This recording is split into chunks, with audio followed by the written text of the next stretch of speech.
Sa CCTV footage na inigay sa ABS-CBN News, nakuha sa hallway ng 22nd floor ng City Grand Garden Hotel sa Makati City noong Disyembre 31. Makikita ang grupo ni Christine Dacera na lumabas ng room 2209 para lumipat sa kabilang kwarto 2207. Ang oras 11:21 PM. Makalipas ang mahigit 17 minuto, muli silang bumalik sa kanilang kwarto kasama si Christine. 2:50 AM, Enero 1. Lumabas muli si Christine kasama ang isang lalaki at muling lumipat sa kabilang kwarto. May dumating na mga room boy at nagdala ng extra bed. 2:52 AM, bumalik si Christine sa kanilang kwarto sa 2209, kasama ang isang lalaki. Sa mga sumunod na minuto, ilang lalaki ang naglabas-masok sa kwarto at lumilipat sa kabilang kwarto. 3:15 AM, lumabas din si Christine at lumipat sa kabilang kwarto. 3:21 AM, lumabas naman mula sa 2207 ang isang lalaki at pumunta sa room 2209.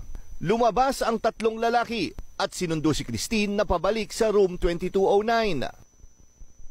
4:39 AM, lumabas ng room 2209 si Christine kasama ang isang lalaki at bumalik sa kabilang kwarto. 4:52 AM, muling bumalik silang dalawa sa room 2209.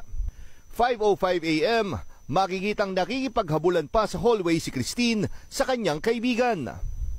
6:23 AM, mula sa kabilang kwarto, binuhat pabalik sa room 2209 si Christine ng isang lalaki. Si Christine pa mismo ang nagbukas ng pinto ng kwarto. 7:23 AM, isa-isang nag-alisan ang nasa room 2207 at nakunan silang sumakay ng elevator.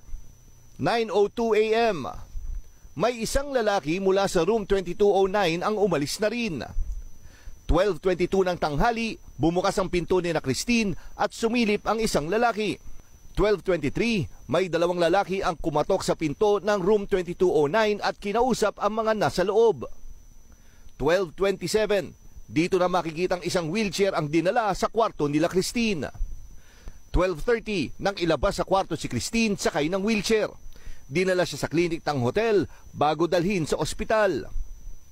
Marami pang tanong ang dapat masagot sa pagkamatay ni Christine, pero ang CCTV footage na ito ang isa sa mga ebidensyang tinitignan ng piskal sa kaso.